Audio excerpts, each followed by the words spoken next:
한국 간호사가 경력 가지고 호주 갈 때는 크게 바뀌는 부분은 없다고 보시면 돼요. 이번에 마이그레이션 스트래티지 바뀌는 거는 많이 바뀌는 부분이 학생 비자인 것 같고 로우 스키드 워커 위주로 좀 많이 바뀌는 것 같아서.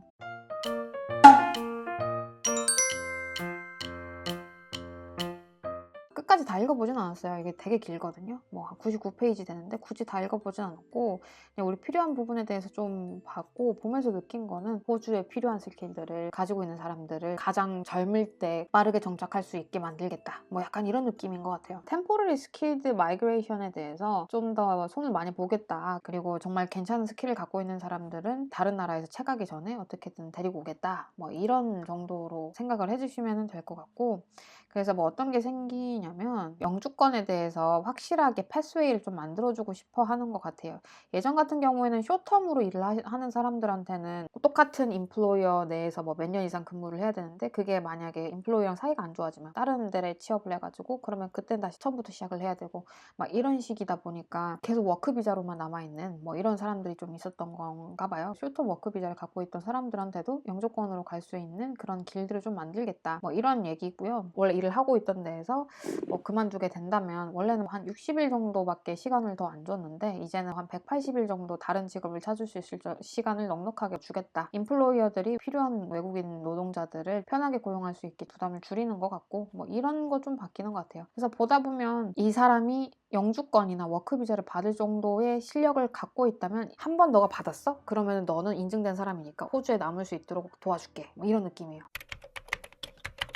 학생 비자를, 졸업 비자를 받고 일을 시작을 했는데 워크 비자로 연장이 안 돼서 다시 뭐 학생 비자를 받는 뭐 이런 말도 안 되는 루프홀 있잖아요. 이 사람이 뭐 일군도 아니고 학생도 아니고 아까운 일군을 비자 때문에 학생의 길로 다시 들어서게 해가지고 노동력을 놓치게 되는 거니까 이런 것도 많이 좀 줄이고 싶다, 이렇게 얘기를 하는 것 같고요. 그 대신에 이제 졸업 비자를 받을 때 영어 실력이라든지 이런 거는 훨씬 좀 높게 잡혀 있어요. 학생 비자를 받고 싶은 사람들은 6점 이상, 그리고 졸업 후에 그 잡식 비자 받으려면 6.5 이상, 이런 식으로 영어 실력을 더 높게 잡았어요. 그래서 아예 너가 이거 비자를 받을 때 실력 자체를 좀 만들어 놔라, 대신에 그렇게 하면은 호주에서 그 다음 비자는 최대한 보장해줄게, 뭐 이런 느낌이에요. 그리고 나이도 줄였습니다. 졸업 비자 자체가 이제 35세 이상 넘어가는 사람들한테 안 나와요, 뭐 이렇다고 하더라고요. 근데 전혀 우리랑은 상관없는 내용인데 그냥 보고 있는 거예요. 그래서 뭐 학생 비자가 옛날만큼의 관대함은 못 보실 거예요. 조금 더 빡세졌다고 보시면 돼요. 내가 워크 비자 못 받아? 그럼 다시 학생 비자로 돌아가지, 같은 그런 거를 이제 못 한다, 뭐 이런 얘기인 거죠.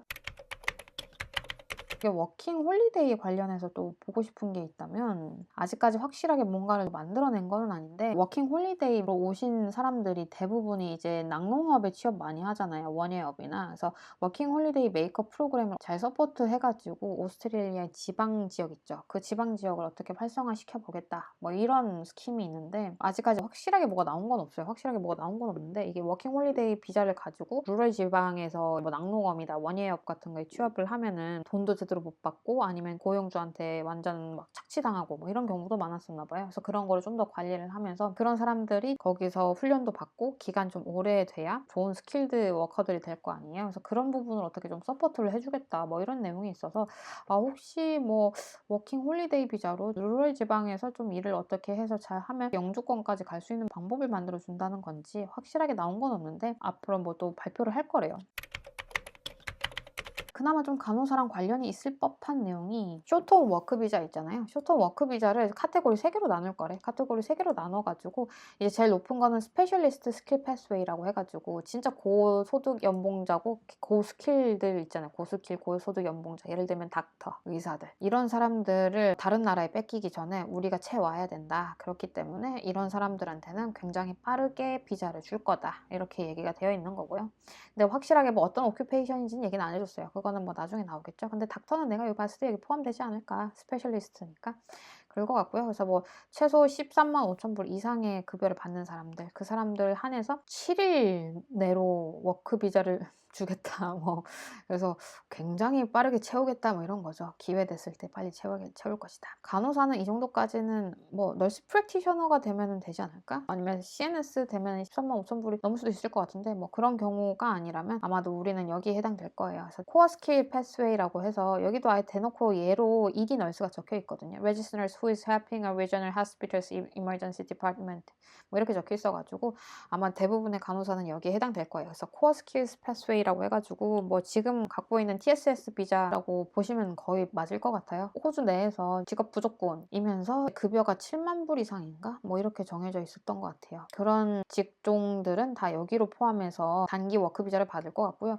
그뿐만 아니라 7만 불이 넘지는 않은데 굉장히 에센셜한 스킬 직업군이 있잖아요. 그리고 사람들이 많이 안 하는 이제 그런 직종을 위해서 또 어떻게 하나 더 비자 패스웨이를 만들 거래요. 예를 들면 케어기버 같은 거, 케어기버 같은 경우는 급여가 7만 불을 안 넘길 수도 있는데 굉장히 필요한 직종이고 사람들이 잘 없잖아요. 그런 직종들을 위해서 리폼을 할 거다. 뭐 이렇게 뭐 적혀 있어요.